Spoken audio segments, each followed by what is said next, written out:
დავბრუნდით ჩვენ ისე პირდაპირ ეთერში ვარ, ძალიან საინტერესო სიუჟეტი ვნახეთ და ძალიან საინტერესო სტუმრებიც ყავს სტუდიაში. რა თქმა უნდა, უნდა უთხრა ტელემაყურებელს, რომ დღეს 5 საათზე ხელნაწერთა ეროვნულ ცენტრში ძალიან საინტერესო გამოფენა გაიხსნება. გამოფენის ავტორია ჩვენი სტუმარი გიორგი სისაური, მწერალი, მხატვარი, კალიგრაფისტი, მოგესალმებით და ასევე ხელნაწერთა ეროვნული ცენტრის გამოფენისა და განათლების დეპარტამენტის ხელმძღვანელი ნესტა ბაგაური. დიდი მადლობა გადაცემაში მონაწილეობისთვის პირველ რიგში. გიორგი, ემზადები ხო, როგორც ვიცით, უკვე გამოფენისთვის. მოგესალმებით პირველ რიგში მივესალმებით გულს მაყურებელს. კი, მზადება მიმდინარეობს. ახლაც ამ ეტაპზე 5 საათზე იქნება ეს ღონისძიება და ეს იქნება ზოგადი ანუ ჩემი შემოქმედების საღამოს იქნება კალიგრაფიული ნიმუშები გამოფენილი, ნახატები და იქნება ჩემი წიგნების ასე ვთქვათ წარდგენა. რა პერიოდის ნამუშევრებზე გვაქვს საუბარი? ხატვა საერთოდ დავიწყე 14 წლის ასაკში და იქიდან მოყოლებული რაც კი შემექმნია ეს ნახატები ამ უპრეცედენტ თუ გქონია თუ ეს პირველი გამოფენა ასე. პირველი პრეზენტაცია მქონია მსგავსი, მაგრამ ასე ერთობლივად ამდენი ეს ყველაფერი თავმოყრა ყველაფერს არ ყოფილა ჯერ. გრაფიკული ნამუშევრები გაქვს ხო წარმოქმნილი როგორც ვიცით? ანუ ძირითადად უფრო გრაფიკის მიმართულებით მუშაობ ხატვაში. ხატრობას რაც შეეხება, კი.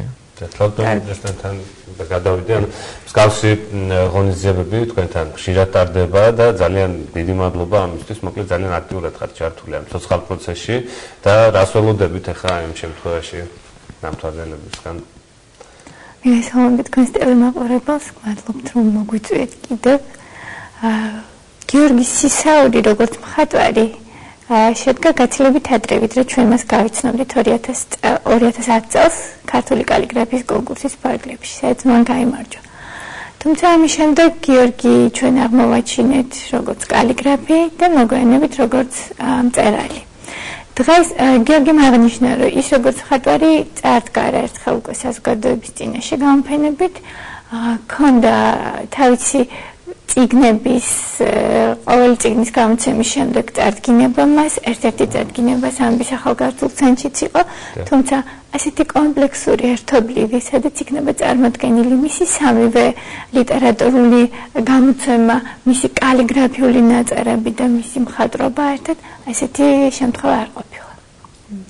ანუ ესეთი თავმოყრა ერთობლივად, როგორც გიორგიმ აღნიშნა, ანუ თუ არის ახალგაზრდების მხრიდან შემოთავაზებები რომ აი გამართონ თავიანთი გამოფენები და რამდენად არიან ჩართული და საერთოდ ინფორმირებულები რამდენად არიან ახალგაზრდები რომ აი მაგალითად თქვენ შესაძლებელია რომ დაგიკავშირდნენ და დაეხმაროთ აი მსგავსი გამოფენის მოწყობაში. საერთოდ საზოგადოების დაინტერესებული ნაწილისთვის ცნობილი არის რომ ხელნაწერთა ეროვნული ცენტრის გამოფენა და საგანმანათლებლო მიმართულება არის ძალიან მოქნილი და გახსნილი გარე ინიციატივების მიმართ. ასე ნებისმიერი მსურველი ალბათ ვერ გააკეთებს გამოფენას იქ, სადაც გამოფენილია გელათის ოთხთავი, ვანის სახარება და ასე შემდეგ. თუმცა 2010 წლიდან მოყოლებული ჩვენმა ურთიერთობამ გიორგისთან ცხადყო, რომ აუცილებელი იყო ხელნაწერთა ეროვნულ ცენტრს, როგორც გიორგის განსაკუთრებულ მეგობარს თავის თავზე აიღო მისი კომპლექსური წარდგენა საზოგადოებისათვის. გიორგი, რაც შეეხება კალიგრაფიას, როდის დაინტერესდი კალიგრაფიით და ამდენ საინტერესოა მუშაობის პროცესი? 2010 წელს დაინტერესდი კალიგრაფიით. მანამდე არ ქონია შეხება? არანაირი შეხება არ მქონია. კონკურსზე მქონდა პირველი შეხება და იქ როდესაც შესარჩევ ტურში გადავედი და მივედი, იქვე ჩემი ხელწერა იქვე შევქმნი რამდენიმე წუთში. ძალიან საინტერესოა. ანუ ეს ხარ მხატვარი უფრო გიადილდება ამ შემთხვევაში თუ ამას არ აქვს მნიშვნელობა? რა თქმა უნდა, არც რა არის, მხატვრობა არ არის საკმარისი. ადამიანს უნდა ქონდეს შთაგონება იმისა, რომ რაღაცა შექმნა. ადამიანი უნდა იყოს შემოქმედი მრავალ მხრივ, რომ შექმნას არა მარტო რაღაც ერთ სფეროში, არამედ მოიცვას ბევრი სფერო, ხელოვნების ბევრი სფერო. ზუსტად ეს შემთხვევა იყო 2010 წელს, როდესაც გავედი კონკურსზე და თქვა პირველად შევეხე ამ კალიგრაფიას ზოგადად. ჩვენ ხშირად მოდიან ხოლმე აი კაპიტან ნესტანთან ერთად ადამიანები, რომლებიც აი კალიგრაფიით არიან ესე გატაცებულნი, მოდი ესე დავარქვათ. თუ იკრიბებით ერთად და თუ მსჯელობთ და ერთმანეთს აჩვენებთ თქვენს ნამუშევრებს, თუ მეგობრობთ მოკლედ. ეს რაც იშვიათად ხდება ხოლმე, მაგრამ მაინც კარგია რომ ხდება, ხდებით ხოლმე და განვიხილავთ იმ საომავლო პროექტებს, რაც გვინდა, ეს არის თუნდაც ვეფხისტყაოსნის გადაწერა იქნება ეს თუ რაღაც სხვა ლიტერატურული ნაწარმოებების მაგრამ იცით რა, საზოგადოების დაინტერესება არის ნაკლები ამ შემთხვევაში. ეს არის პრობლემა. ძალიან ბევრი ნიჭიერი კალიგრაფია არის დღეს, რომელიც ქმნის რაღაცა ღირებულს, ხელნაწერებს და ამას არ ექცევა სათანადო ყურადღება. დავამატებ, შეიძლება ჩვენ ვცდილობთ, რომ ამ კალიგრაფებს შორის იყოს შემოქმედებითი კონტაქტი. სხვადასხვა პროექტებს ვიყენებთ ამისათვის. მაგალითად, ცოტა ხნის წინ დაფინანსდა ბავშვთა და ახალგაზრდობის ცენტრის მიერ კალიგრაფიის სოციალური სახელოსნო, სადაც 3 კალიგრაფი გაერთიანდა. ვცდილობთ, რომ მათ შეძლონ შემოქმედებითი გამოცდილების გაზიარება. ჩვენ ძალიან გვინდა გიორგის გარდა არიან სხვა კალიგრაფები, რომლებიც არ მხოლოდ კალიგრაფიულად წერენ, არამედ წერენ, ანუ ლიტერატურაში თავის შესაძლებლობებს ცდიან და გვინდა რომ მათი ლიტერატურული კრებულები გეგმას და სამალოდ გამოიცეს არა კომპიუტერული შრიფტით, არამედ მათი ორიგინალური ხელწერით. ძალიან საინტერესოა. გიორგი, რამდენი წიგნის ავტორი ხარ? რამდენი კრებულის ავტორი ხარ? ჯერჯერობით 3 წიგნის ავტორი. ჯერჯერობით. მეოთხე წიგნზე შემოვა და დავსრულე. და მეხუთეზე ვფიქრობ, რაც დავარი, ხო? ეს ნახოთ მეხუთე წიგნი როდის იქნება ნამდვილად, მაგრამ მეოთხე წიგნი წელს აუცილებლად გამოიცემა ჩემი. ძირთად რა თემატიკაზე ემუშაობ და რამდენი ხანია რაც წერო უკვე მესამე წიგნი ძალიან საინტერესოა. 15 წლის ასაკში დავიწყე საერთოდ პირველ წერილობასთან 15 წლის ასაკში მქონდა შეხება პირველად და ამავე ასაკში გამოვიდა პირველი წიგნი პროზაული ნაწარმოების სახელად მათხოვრის დღიურები. ეს არის ფსიქოლოგიური მოთხრობა, რომელიც ასახავს რა ვთქვათ მარტო ცხოვრები ადამიანის მათხოვრის 7 დღეს. ძალიან საინტერესოა 15 წლის ბიჭი როგორ უყურებს ადამიანს, რომელიც მოწყალებას ითხოვს ქუჩაში მის რაღაც პატარა ცხოვრების პატარა პერიოდს.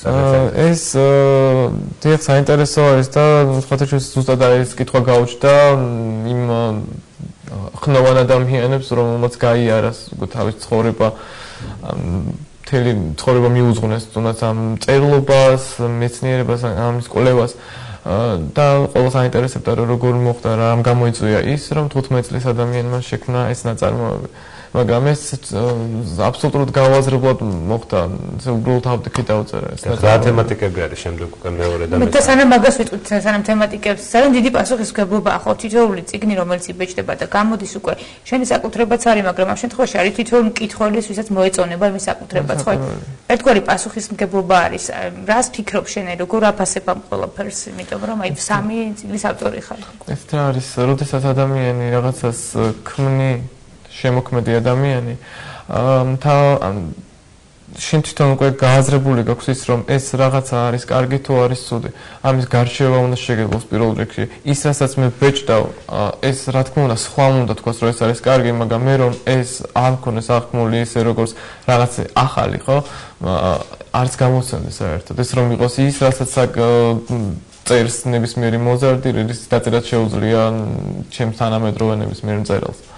ასევე ძალიან საინტერესო ისევ კალიგრაფიას მინდა დაუბრუნდე და საინტერესო ეს თემატიკა რომ ხომ არ გეგმავთ რაიმეში კონკრეტულად შრიფტის შექმნას რომ იყოს ეს განსხვავებული კალიგრაფია განსხვავდებოდეს თუ არიან ადამიანები დაინტერესებული მაგალითად ხელნაწერთა ეროვნული ცენტრი თუ არიან თემით დაინტერესებული რომ აი კომპიუტერული პროგრამა შეიქმნას რომელიც ეს გამორჩეული კალიგრაფია იქნება ბატონებო ჩვენ ცეც მუშაობთ ამ თემ საგამომცემლო პროექტზე ყველაზე ერთ-ერთი ყველაზე დიდი პრობლემა არის შრიფტების სიმწირე ბუნებრივია თავიდანვე კალიგრაფიის თემატიკის წინ წამოწევის დროს ჩაფიქრებული იყო რომ ეს ადამიანები უნდა გახდნენ ბაზისი რომელთა ოდნასაც დაეფუძნება ახალი მრავალფეროვანი შრიფტების შექმნა არსებობს შრიფტების ლაბორატორია ხელნაწერთა ეროვნული ცენტრი თანამონაწილეა ამ ლაბორატორიის და კალიგრაფიული ნიმუშების მიხედვით შრიფტების შექმნის პროცესი დაწყებულია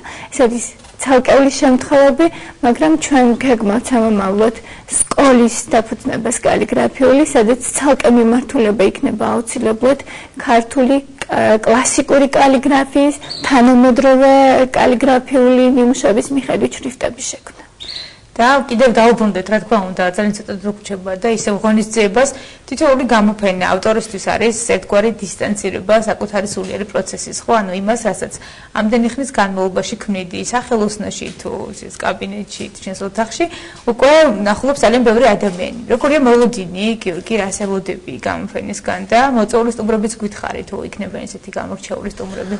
ესეთ, როდესაც გიგმება ახალი ღონისძიება ყოველთვის მაქვს იმის ძალიან დიდი სურვილი რომ რაღაცა ახალი შევთავაზო ისე სმენელს ყოველთვის ეს მაქვს გეგმაში რომ რაღაცა ისეთი წავუკითხო მათ ვუჩვენო რაც იქნება მათთვის ახალი ჩემთვისაც რასაკვირველია მაგრამ დღევანდელი საღამოსთვის დღევანდელი საღამოსგან რასაც ველოდები ის არის რომ ისე აი ამ მუხტს ეს მუხტი წამოვა მაყურებლისგან და იმ საზრდოს ავიღებ მე რასაც ქვია ეს კითხვის დაფასება უბრალოდ ლექსებით მოხვედი ხო ჩვენთან დიახ მოდი ესე დავამთავროთ ხო შეგიძლია ზაგუti ამაღლებულ ესე იგი ეს ჯერჯერობით გამოქვეყნებელი ლექსი არის ტროპარი მახარებლის ასე ქვია ამ ლექსს სიტყვა უფლისა სახითა სიბრძნისა მოღვარენითა იღვრებავითა სხივეთი ფერთა მზეთ მონათენითა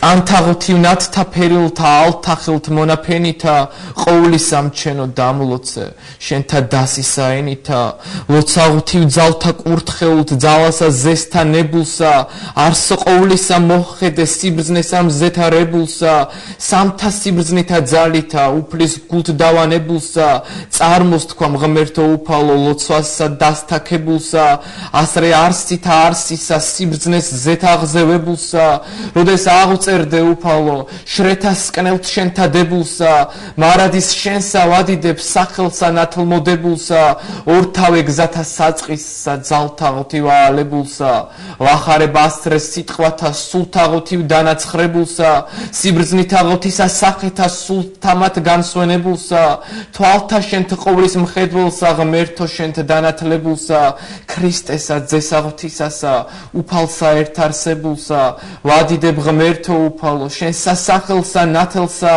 არსთა ყოვლისა სახეთა არეთა ზესთან ფარველსა მამაო ჩვენო შენისა ძალასა ცათამსახველსა ღვთისასა არსთა სახესა ხახელსა ყოვლის მყრობელსა ვადიდებ ღმერთო უფალო სიცოცხლეს შენს საშობილსა თავთ შრეთა ზესთა ყოველთა სამყაროთ ფერთა წყობილსა ისმენდე სულო სიბრძნითა გალობანს სადგანვრცობილსა სიბრძნისა გულსა შობილსა სიტყვასა ზესთ განდობილსა არსო ჩემისა სულისა ჩამესმის ხმა ზღვარებლისა სასუფეულისა ნათლისა სიბრძნისა აღმსარებლისა არსო ყოვლისა არსისა უფლისა ნათლმსახებლისა მე ერთ საღოთისა სახესა სახება მახარებლისა ერთთა სახეო ნათელო დედაო სასუფეულისა უფლის ნათელსა ვემოსე ღვთის სხივთა საფარველისა ფერთა ფენითა შეგიცან ღმერთო შენისა ველისა ლანდთაღოთი შენთა ფერითა ჩემი სასულთ მფარველისა